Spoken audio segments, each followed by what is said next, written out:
everyone. Before we get started today, I want you to ask yourself a question. Do people follow you because they fear you or because they are inspired by you? Do you instill fear or inspiration? Just a little something to think about as we go through today's presentation. My name is Denise Smith, and I am founder and CEO of Ego Rich Professional Services. I'd like to welcome you today, and today our topic is the difference between a manager and a leader. Yep, 1 second, we're having some technical. Okay, there we go. Sorry about that. I do want to start by telling you that if you have a title of manager, that does not mean that you are not a leader. Managers can be leaders, and sometimes leaders have to come down and be managers. I also want to say that just because you are a manager, that doesn't mean it's a bad thing. We do need managers. There's a place for managers, and we need them to keep things moving forward. However, just because you see yourself as the person who has to ensure that the process moves forward, that the reports are done, that they're done correctly, and they're done on time, doesn't mean you have to be mean about it, or doesn't mean that your team has to fear you. There are phrases you can use to inspire people to want to do the job that you want them to do, even if it's a routine job.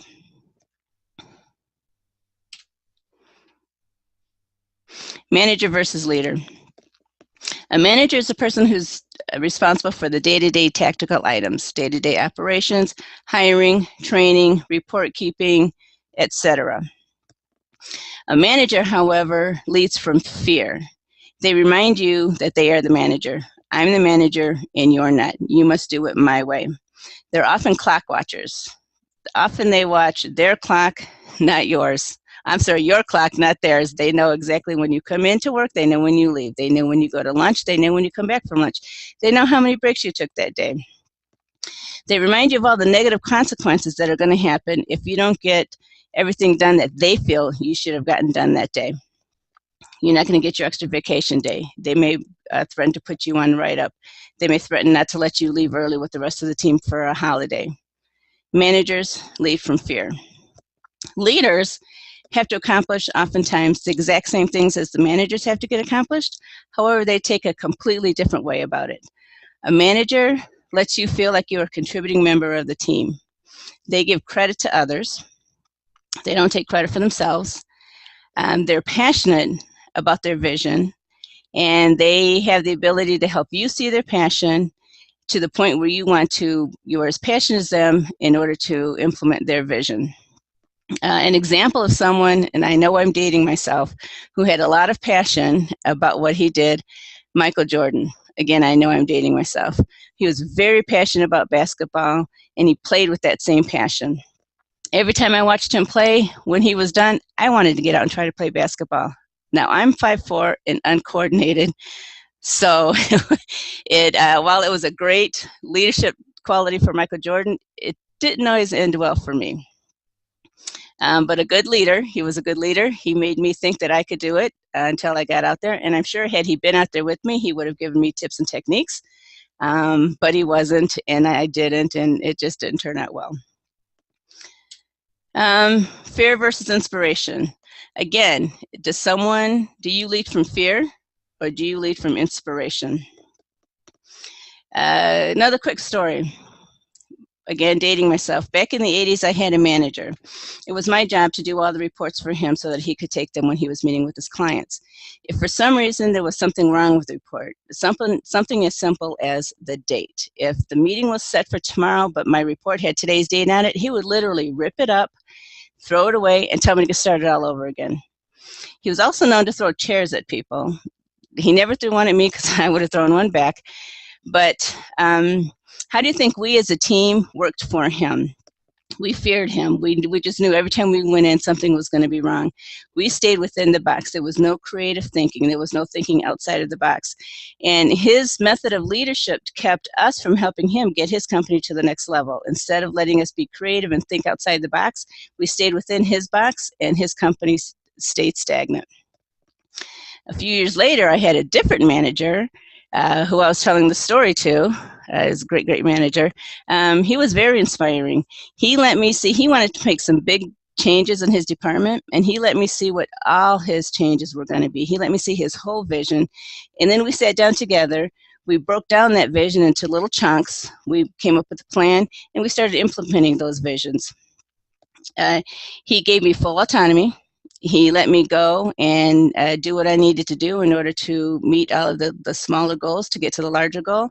And what was good about him was he had a vision of how things should be, not only the large goal, but the reports. He thought that he had a certain way he thought the report should be generated. Because I couldn't see in his mind, I didn't know what he wanted. I knew that the information he needed, I didn't know the format he wanted it in. So I put in a format that it was comfortable to me, that I felt represented what he wanted. When we got together, he said, "Oh, this is different," but he didn't poo-poo it. He didn't rip it up and throw it out. We talked about it. We made a couple of changes, and we wound up with a collaborative report versus his report versus my report. That was an inspired leader. Again, do you rip up reports, or do you have an open mind about reports? Here's some statistics that I use in other webinars, but I continue to stress these because it is clear that people are not happy in their current positions, and that a lot of people are coming from fear. So 53% of managers report they're not happy with their jobs. 74% of Americans identified work as their main cause of stress. Again, work as their main cause of stress. And 96% of employees surveyed, that's a whopping 96%, feel that their current position is not going to help them attain their overall career goals. 96%. Why are these statistics so scary, and why are they even out there? There's lots of studies. I could do a whole day's worth of seminar on this, but people, they don't quit their jobs, they quit their managers. Think about a time when you loved what you were doing, but you couldn't stand either the people you worked with or the person you worked for. You moved on.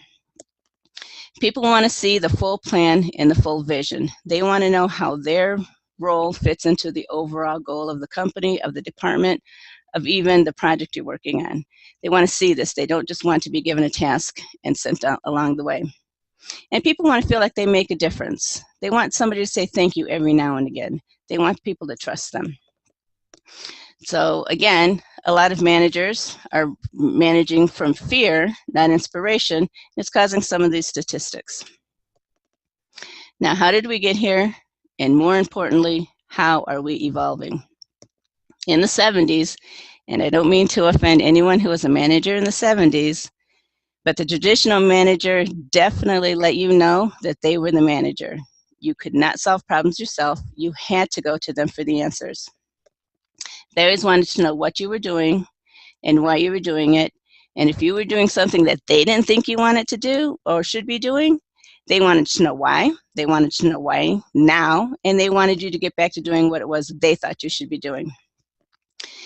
Managers of the 70s, and again, no offense to anyone, definitely followed policy, procedure, and structure, and made you stay within those same parameters. You had to follow policy. There was no thinking outside the box. And if you did think out of the box, it was kind of dangerous to speak up and say so. Hence, the previous statistics. We're still evolving. Now, a leader, an empowering leader, does things a little bit differently. We're evolving. We've studied these behaviors, and we learned that there is a better way to do things. You can still get things done, and probably even more things done, if you empower your people. So an empowering leader facilitates problem solving. Even though they have the answer themselves, they allow their team to come up with the answer. And sometimes are pleasantly surprised when the team comes up with a different answer and a better answer than what they had in their mind. They definitely delegate. A leader does not sweat the small stuff. You delegate to your team. You allow them to have a little bit of skin in the game. That gives them a feeling of empowerment, and it gives you a little more time in your day. And a leader also is a great coach. Again, when somebody has a problem, you don't knock them down. You help them see what the problem was. You help them see right where the problem happened, and then come up with solutions together on how to fix the problem so it doesn't happen again. You're supportive. You have an open door and an open mind. What makes a good leader? Now, these are just a few tips of what makes a good leader. There are a lot of things out there, but if you implement just 2 or 3 of these over the next month, you're going to see a difference in yourself, which means you will see a difference in your team. So first one, accountability. Admit when you make mistakes. Everyone makes mistakes. No one is perfect. Although there are some people out there who think they're perfect, they're not. They're leading from fear, and people are afraid to tell them they're not perfect. Make a mistake. If you make a mistake, take accountability for it, own it, correct it, and move on. Good leaders also don't dwell on their mistakes. You correct a mistake, and then you move on. Have clarity. Don't be afraid to let people know what your goals are, whether it be for your department or for your entire company. Make sure that everyone is very clear on your goals and your vision. Be very clear, be very upfront. Have integrity. Do what you say you were going to do. If you tell everyone that they're going to be able to leave at noon the day before a holiday, then let them leave at noon the day before a holiday. Don't say, oh, I'm sorry, we got this last minute report, everybody has to stay. Have a little bit of integrity. I know that's kind of simple, but it's a good example. Inspiration. Make your team feel like they can accomplish anything they set their minds to. Be a Michael Jordan. Again, he made me think I could play basketball until I actually got out there. Again, without his direction, it was not a good thing. But let your team know that they can accomplish anything that they set their minds to. Have patience. Take deep breaths and trust your team. Take deep breaths is so important. Put time between an action and your reaction. Again, when there's an action, especially if it irritates you, take a deep breath, count to 10, do what you need to do, but put distance between an action and your reaction. You'll be surprised at how well your team will respond to this. Be decisive. Do not be afraid to make a decision. Now, you can get input to your decision. You can have other teams. People do like to have input when they're when there's decisions that are being made. You can take input, but in the end, do not be afraid to make a decision. If you know what's right, even if it's an unpopular decision, do not be afraid to make a decision. Be decisive. Be open-minded. Give your team room to be creative. Again, my manager, he had a vision for the reports. I had a different vision. We came together, we collaborated, and it turned out to be an even better report once we collaborated. Be open-minded. Let your team make mistakes. Focus. Don't be distracted by the small stuff. Delegate as much as you can. Let someone else worry about the reports. Let someone else worry about the timekeeping. Let someone else worry about a lot of the tactical things. Delegate the small stuff. You focus on the strategy. You focus on the big picture. Empowerment. Allow your team to make some of the decisions. We've discussed this. People like to feel involved. People like to feel that they had a hand in what's going on. So allow them to do it. You don't need to take all the responsibility or all the accountability, all the credit. And trust. Know that your team will get things done without you having to hover over them. When you hired your staff, there was something there. There was something during the interview process, a skill set they had that you really liked. Now that you've hired them, trust that they will implement that skill set. They will use that skill set to your advantage or to the company's advantage, which ultimately will make you and your team better. Now, some negative versus positive phrases that help you go from a manager to a leader. And there's some good ones in here. First one, there's not enough time. Oh my goodness, I'm never going to be able to get this done. I don't know what they were thinking, da-da-da-da-da-da. A leader, let's reevaluate some priorities. If there are things that are absolutely positively not due today, then let's prioritize them to tomorrow. Let's not wait Prioritize them to tomorrow. If they're due tomorrow, then make sure you get them done, but reevaluate and only focus on what needs to be done today. That's too radical a change. Are they crazy? Oh my goodness, who is thinking we can do that? We've never done that. We've always done it this way for 20 years. Oh my goodness, oh my goodness, oh my goodness. That's a manager. A leader, wow, that is kind of different. We haven't done it that way, but let's take a chance. Let's collaborate, let's work together, and let's take a chance on this change. You never know. Could turn out to be good. No one communicates with me. No one talks to me. No one tells me anything. I know people out there are talking. I know there's problems. No one tells me anything. Versus, I will start the conversation. I will actually get up off my desk and walk around and say good morning to everyone. I will start the conversation. Ask everyone how their day is going. People will talk to me. That's not my job. Well, it kind of sort of is. Almost every job description has that one little line at the bottom that says, and any other duties as assigned by your manager. So that's not my job is definitely a managerial negative. I will learn something new. I've never done that before, but I'm going to learn how to do it and I'll learn something new. That's a leader. I can't get it done today. I can't do this report. I don't know what Jim was thinking when he asked me to do this. I can't do it. Versus, you know what? I'm not familiar with Excel, but I know that Bob is. So I'm going to go grab Bob, and together Bob and I will get this report done for you. This is too hard. Oh my goodness. What did they think when they gave me this? Did they not see? Again, they're just sitting up in their ivory tower. They're doing what they want. They have no idea what they asked me to do. Ugh, this is too hard.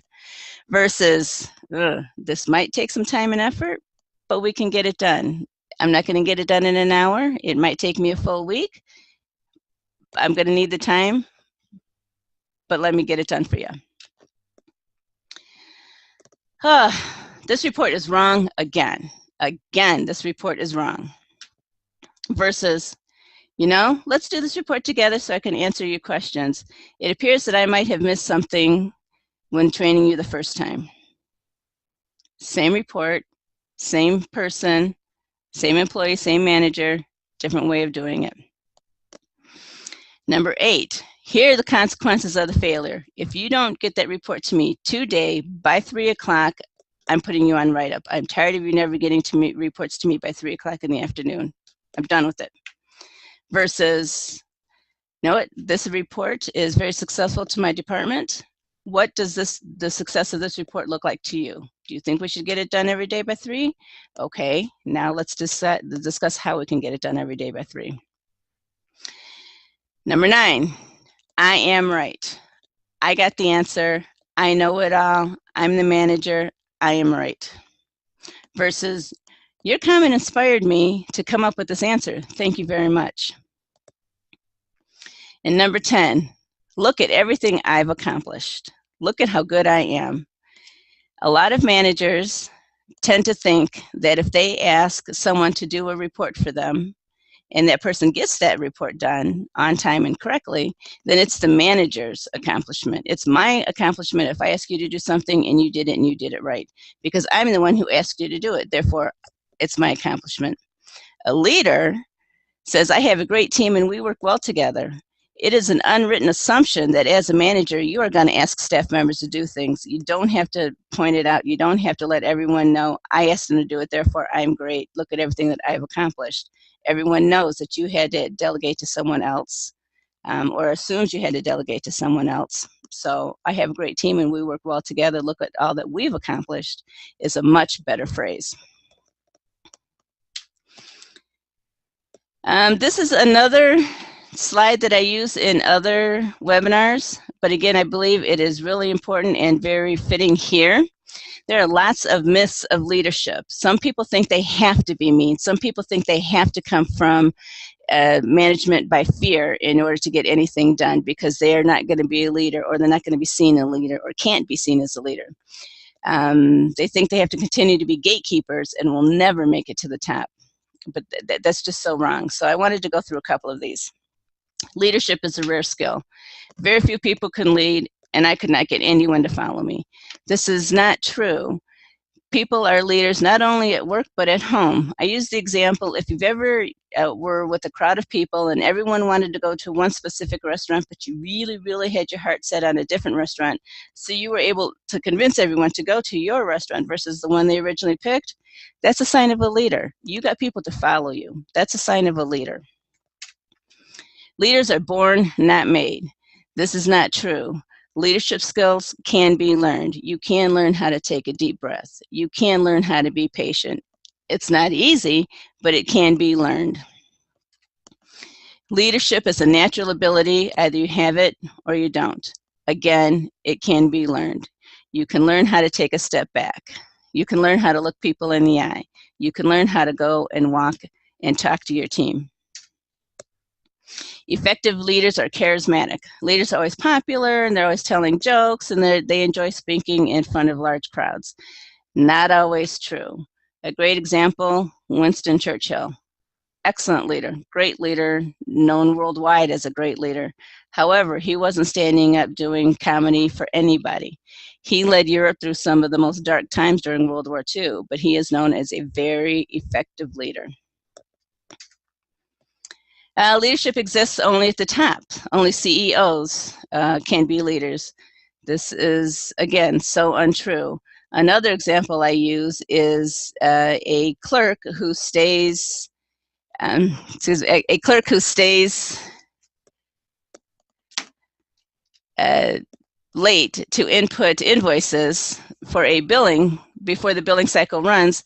That's a leader.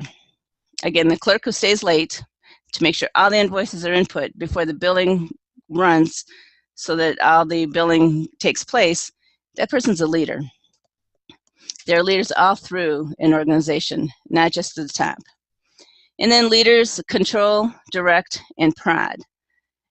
Managers control, direct, and prod.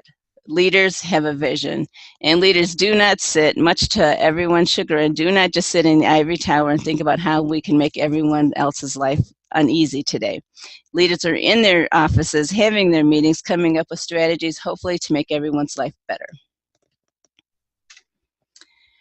Here's some tips on how you can become a leader. Again, these are just a few tips. There's lots of things that you can do. We do have a one-day full course on manager versus leader. This is just a quick synopsis of what we do.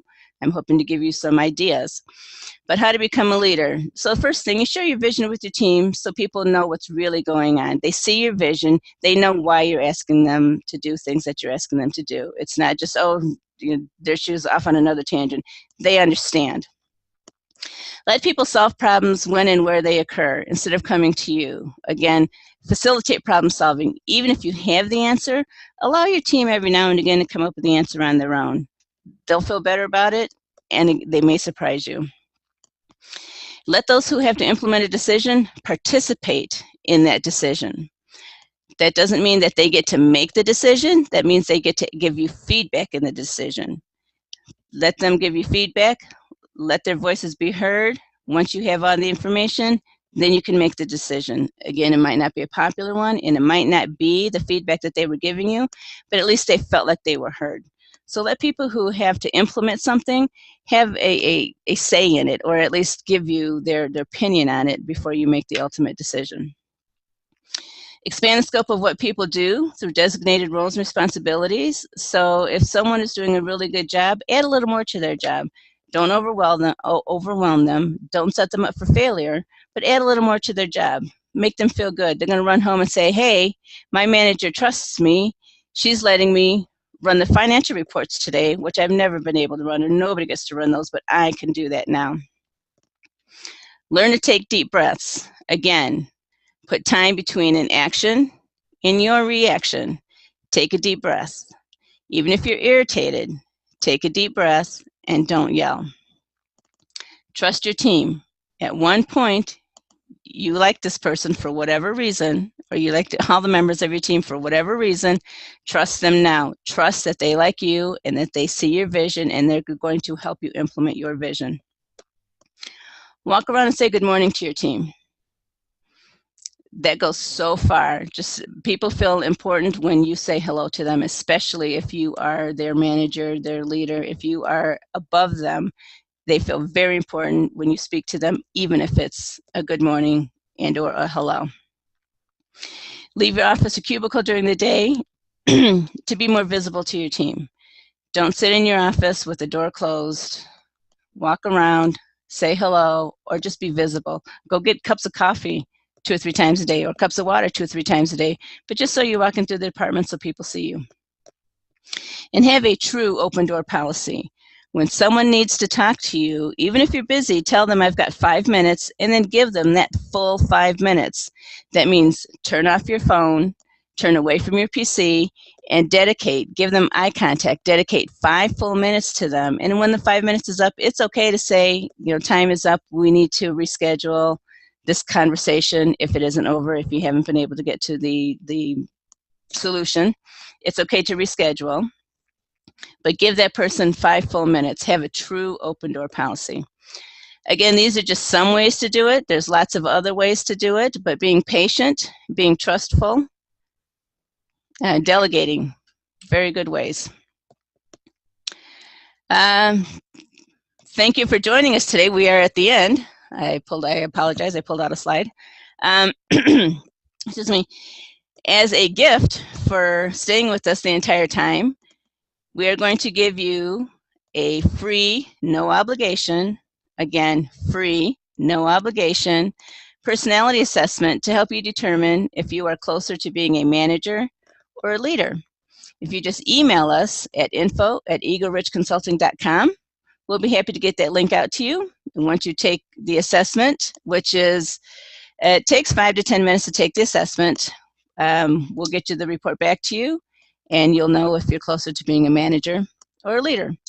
You can also email us at info@eagleridgeconsulting.com if you have any questions regarding anything that I said in this presentation, or if you want clarity or more information on anything in this presentation. Join us next month, September 12th at 1 p.m. Mountain, 3 p.m. Eastern, when we'll be talking about emotional intelligence, which is another big thing for a good leader. Emotional intelligence is so, so, so important when you want to be a good leader. Thank you for joining us today. I hope I've given you a couple of tidbits on how to go from being a manager to a leader, or at least on how to do a couple of things differently so that your team sees a slight change in you. Thanks, and everyone have a wonderful, wonderful day.